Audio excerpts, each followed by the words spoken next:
बिस्मिल्लाहिर्रहमानिर्रहीम। स्टूडेंट, आज का हमारा टॉपिक है mitochondria. Mitochondria is also one of the organelles that is present inside the cytoplasm of cell. जिस तरह गाड़ी के अंदर गाड़ी में इंजन की मिसाल होती है, तो इसी तरह सेल के अंदर भी एक ऐसी ऑर्गेनेली हैं जो इंजन के तौर पर काम करती हैं, जो पूरे सेल के एनर्जी को भी मेंटेन रखती हैं और इसके अलावा होम्योस्टेसिस का मैकेनिज्म भी सरंजाम देती हैं। तो ये फंक्शन, इस फंक्शन का सारा क्रेडिट जो है ये माइटोकॉन्ड्रिया को दिया जाता है। तो इसी वजह से आज हमारा टॉपिक है mitochondria. Mitochondria is a Greek word derived from a Greek word. The word mito is derived from a word mitos, which means filament, while the chondria is derived from a word chondros, which means granule.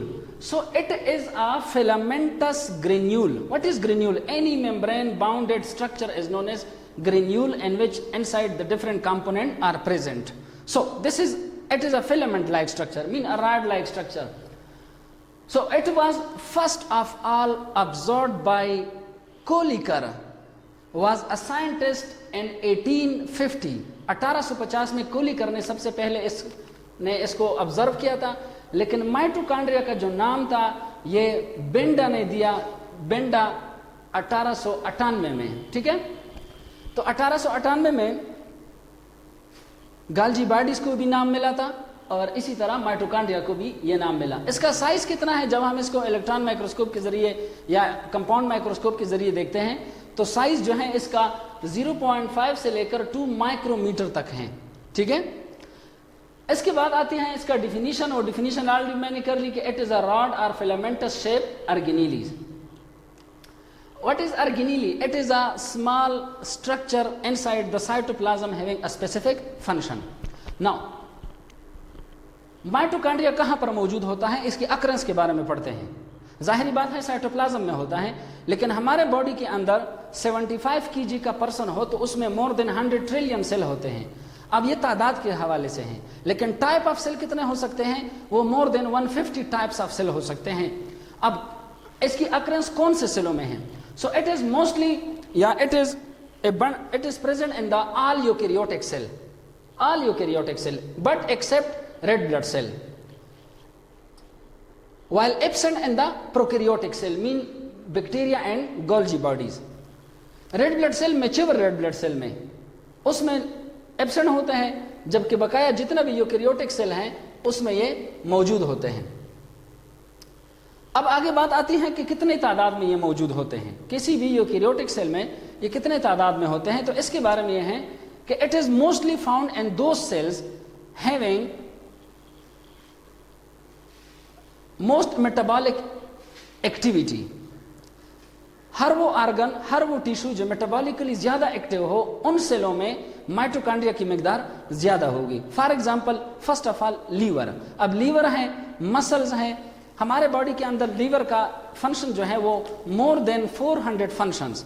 अब more than 400 function की वजह से इतना unique और important organ है, इस वजह से इसमें सबसे ज्यादा तकरीबन 1500 तक एक सेल में। लीवर का सेल जो है हेपेटोसाइट सेल कहलाता है, तो हेपेटोसाइट सेल में 500 से लेकर 1500 तक माइटोकॉन्ड्रिया मौजूद होते हैं। इसी तरीके से सेल, ये जो सेल होते हैं हमारे बॉडी के अंदर, स्पेशली कौन से cell? Striated cell. Striated cell कौन से सेल होते हैं? जो स्केलेटल सेल होते हैं, ठीक है, जो मसल सेल होते हैं। चूंकि मसल्स की वजह से हम चलते फिरते हैं, तो इसी वजह से इसमें सबसे ज्यादा पाए जाते हैं।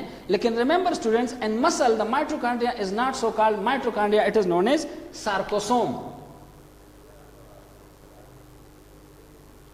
It is also abundantly found in the sperm cell of human as well as other mammals.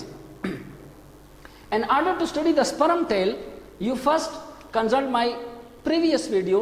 In previous video, I have drawn the sperm tail and sperm structure in detail.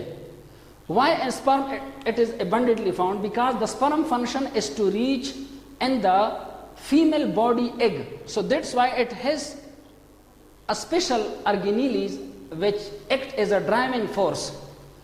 Next जो है, जो सबसे ज्यादा abundantly found मौजूद है, वो है microvilli. Microvilli is a little bit further smaller than villi. आमतौर पर उजड़ी में एक पार्ट होता है जिसको बाज़ लोग कहती भी हैं उजड़ी को, तो उसमें एक पार्ट होता है जिसमें कंबल या तौलिया नुमा स्ट्रक्चर होता है, ठीक है, बालों जैसा, उसको कहते हैं वेलाई।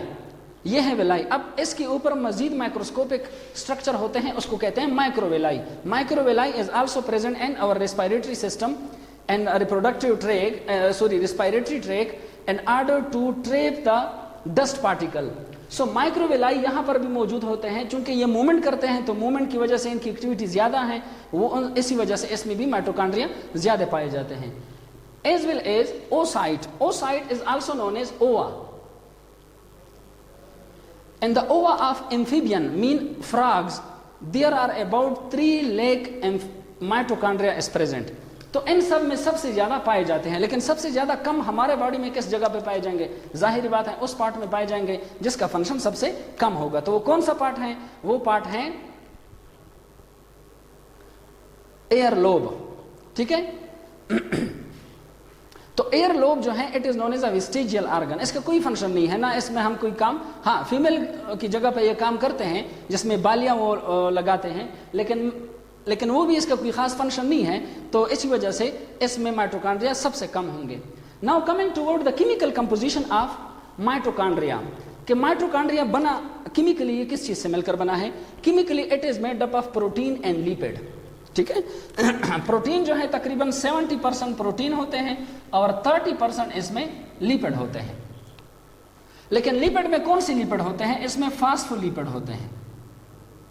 Phospholipid is one of the type of lipid. Now coming toward the structure of mitochondria.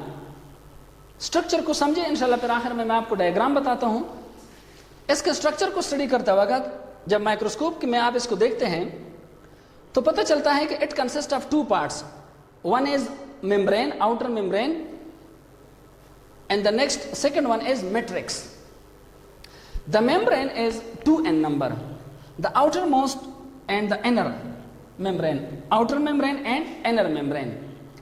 इस मेम्ब्रेन का जो स्ट्रक्चर है बिल्कुल उसी तरह है जिस तरह आपने फ्लूइड मोज़ेक मॉडल, मेरे प्रीवियस वीडियो आप देख ले, तो प्रीवियस वीडियो में आप चैनल बायोलॉजी बाय सैफुल्लाह वो सब्सक्राइब कर ले, उसमें आपको ये फ्लूइड मोज़ेक मॉडल जो है जिस तरह उधर बयान हुआ है प्लाज्मा मेम्ब्रेन का, उसी तरह बिल्कुल इस मेम्ब्रेन का स्ट्रक्चर भी है। तो इसका जो आउटर मेम्ब्रेन होता है ये आमतौर पर स्मूथ होता है, ठीक है, और इसके अलावा बिल्कुल ये उसी तरह होता है same as PM and CM। PM doesn't mean prime minister and chief minister, it means plasma membrane and cell membrane.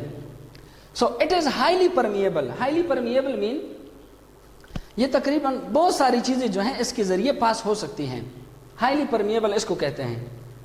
और जो इनर मेम्ब्रेन है इसका स्ट्रक्चर जो है, अगर आप माइक्रोस्कोप के नीचे इसको देखें तो इसकी लंबाई ज्यादा है। तो ये लंबाई ज्यादा होने की वजह से फिर ये अंदर की जानिब कर्व हो चुके हैं, फोल्डेड हो चुके हैं, अंदर की जानिब फोल्डेड हैं। तो ये जो एक फोल्ड है, इस एक फोल्ड को कहा जाता है क्रेस्टाई, ठीक है। तो इन क्रेस्टाई में जब आप माइक्रोस्कोप, इलेक्ट्रॉन माइक्रोस्कोपी इसके कर लेते हैं तो क्रेस्टाई में नोब लाइक, एक डॉट लाइक स्ट्रक्चर आपको नजर आएगा। वो स्ट्रक्चर जो है बहुत ज्यादा स्ट्रक्चर होते हैं जो क्रेस्टाई में मौजूद होते हैं, which is known as F1 particle. F1 particle is also known as elementary particle. Elementary particle. It is also known as F0 to F1 particle, and it is also known as oxysome.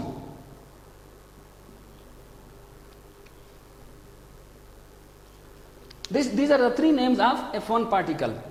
And what is the function of F1 particle? The F1 particle consists of enzyme which is known as ATPase synthase enzyme. This ATPase synthase enzyme has a very important function. The creativity or the production of ATP is the function of F1 particle. तो ये क्रिस्टाई में यानी total जितना भी inner membrane है इसमें तकरीबन कितनी की तादाद में होते हैं? ये होते हैं 10 raised to the power 4 up to 10 to the power 8 in number inside a single inner membrane of mitochondria. तो इतनी तादाद में जाहिर बात है इतने सारे F1 पार्टिकल, जितने F1 पार्टिकल इतने एटीपी सिंथेज एंजाइम एटीपेज जिसको कहा जाता है, तो ज्यादा से ज्यादा इस जगह पर एटीपीज बनते हैं, ठीक है। और एटीपी क्या है, एटीपी की वजह से मैं बोल रहा हूं, आप सुन रहे हैं, ठीक है। ये यूनिट ऑफ एनर्जी है हमारे बॉडी के अंदर। अब नेक्स्ट आते हैं इसके स्ट्रक्चर की जानिब। अब आप प्रैक्टिकली देख सकते हैं कि स्ट्रक्चर ऑफ, ये असल में ये जो माइटोकॉन्ड्रिया है ये कवर्ड होता है, ठीक है। ये कवर्ड लाइक स्ट्रक्चर है, जिस तरह बर्गर होता है, जो बर्गर गोल नहीं लंबा, जो बर्गर होता है बिल्कुल ये कवर्ड। तो इस तरह जिस तरह आप बर्गर से आप ऊपर वाला हिस्सा जो है वो उठा देते हैं, तो ऊपर वाला हिस्सा उठाकर, यानी इस मेम्ब्रेन बाउंडेड ऑर्गेनेली को जब मैंने उसकी क्रॉस ऊपर का हिस्सा जब उठाया, तो अंदर मुझे पता चला कि आउटर मेम्ब्रेन जो है वो क्या है, this is known as outer membrane is known as outer membrane is smooth in nature. जबकि सेकंड जो है आपको ब्लू नजर आ रहा है, तो वो अंदर की जाने फोल्डेड है, और this folded structure is known as cristae, ठीक है। अब इन क्रेस्टाई में जो एक एक फोल्ड है, इसमें आपको रेड स्पॉट्स नजर आ रहे हैं, these spots is known as F1 particle, जो बहुत ज्यादा तादाद में होते हैं। ये जो इनर मेम्ब्रेन है, अब इसके अंदर क्या है, इसके अंदर आपको फ्लूइड नजर आ रहा है जो जीली और विस्कस स्ट्रक्चर है। जीली और विस्कस स्ट्रक्चर होने की वजह से इसको मैट्रिक्स कहा जाता है। Now coming toward the detail of matrix. अब मैट्रिक्स की तरफ आते हैं, तो मैट्रिक्स की तरफ आकर अब मैट्रिक्स को देखें, second part of structure of mitochondria. Matrix is a viscous and jelly-like fluid. It this fluid contain different organic and inorganic substances. ठीक है? Organic substances mean those substances in which carbon and hydrogen both are present. So protein, example is enzyme. Enzyme is also organic in nature.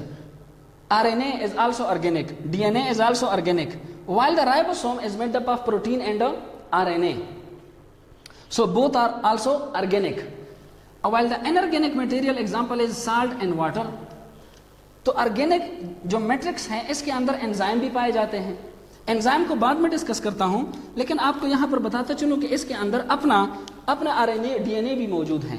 अपना DNA, एक तो cell के अंदर जो nucleus के अंदर जो डीएनए क्रोमोसोम मौजूद हो, तो क्रोमोसोम के अंदर जो डीएनए है, एक इसके मैट्रिक्स के अंदर अपना भी डीएनए मौजूद है, जिसको कहा जाता है mtDNA। mtDNA mean mitochondrial DNA. इसके अलावा इसके अंदर अपना राइबोसोम भी है। एक तो वो राइबोसोम है जो साइटोप्लाज्म में मौजूद था, लेकिन ये जो राइबोसोम है इसको कहते हैं माइटोराइबोसोम। इसकी सेडिमेंटेशन कोफिशिएंट जो है वो है 55S। ये भी राइबोसोम की तरह स्मॉल सब यूनिट और लार्ज सब यूनिट से मिलकर बना है। लेकिन आपको यहां पर इंपॉर्टेंट पॉइंट बताता चलूं कि ये जो राइबोसोम है it is just similar to the ribosome of what, ribosome of bacteria. और ये जो डीएनए है माइटोकॉन्ड्रियल डीएनए, ये माइटोकॉन्ड्रियल डीएनए भी बिल्कुल सिमिलर है to that of bacterial DNA. क्यों? क्योंकि ये भी सर्कुलर डीएनए है और ये भी सेडिमेंटेशन रेट की वजह से ये भी 55S है। ठीक है, 55S। तो ये सिमिलरिटी है। तो इसी वजह से ये कहा जाता है कि हमारे अंदर बैक्टीरिया की एक रहने वाली एक चीज मौजूद है जो रह चुकी है कुछ, ठीक है। तो इसी वजह से कहा जाता है कि prokaryote are originated, eukaryote are originated from the prokaryote. इसी वजह से ये बात कही जाती है इवोल्यूशन में। Now coming toward the function of mitochondria. तो माइटोकॉन्ड्रिया के बारे में सबसे पहला फंक्शन जो कॉमन फंक्शन है आप सुनते आ रहे हैं, the function of mitochondria is to produce the energy. अब मैट्रिक्स के अंदर आपको बता दिया कि मैट्रिक्स के अंदर डिफरेंट टाइप्स ऑफ एंजाइम और राइबोसोम मौजूद होते हैं। तो एंजाइम की मौजूदगी की वजह से ये जो सेलुलर, ये माइटोकॉन्ड्रिया जो है ये क्या करते हैं, सेलुलर एनर्जी पैदा करते हैं। सेलुलर एनर्जी मीन सेल को एनर्जी प्रोवाइड करते हैं।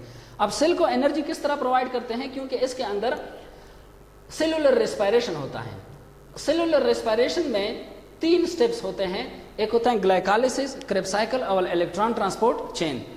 ग्लाइकोलाइसिस तो साइटोप्लाज्म में होता है, क्रेब्स साइकिल और इलेक्ट्रॉन ट्रांसपोर्ट चेन माइटोकॉन्ड्रिया के मैट्रिक्स के अंदर होता है। तो इसी वजह से ये सेलुलर एनर्जी भी पैदा करता है। That's why it is known as the powerhouse of cell, यानी सेल का एक किस्म का ग्रिड स्टेशन इसको कहा जाता है। सेल को, पूरे सेल को एनर्जी प्रोवाइड करता है। ठीक है, अब नेक्स्ट जो फंक्शन है वो ये है जो आपने, वो thermogenesis, therm mean heat and genesis mean production.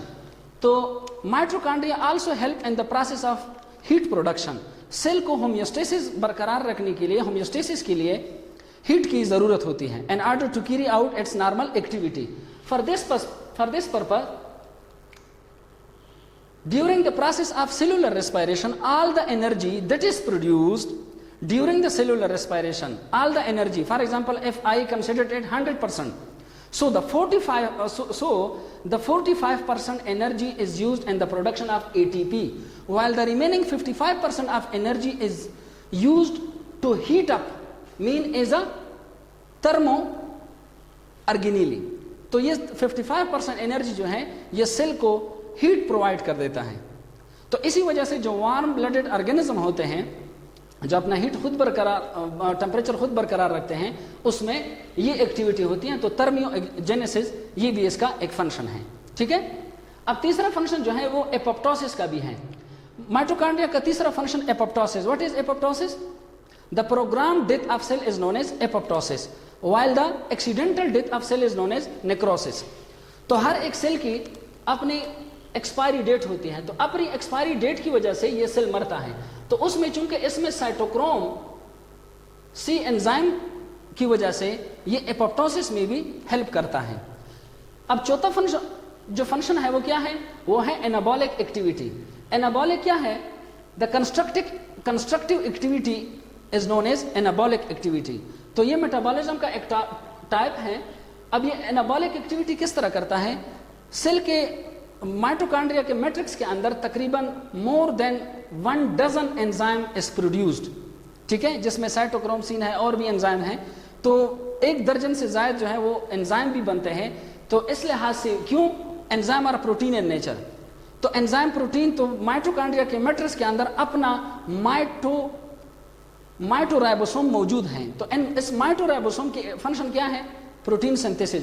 तो गोया ये माइटोकॉन्ड्रिया के अंदर प्रोटीन सिंथेसिस भी करता है। तो इसी वजह से इसका ये फंक्शन भी हुआ। अब पांचवा फंक्शन जो है सिंथेसिस ऑफ हीम।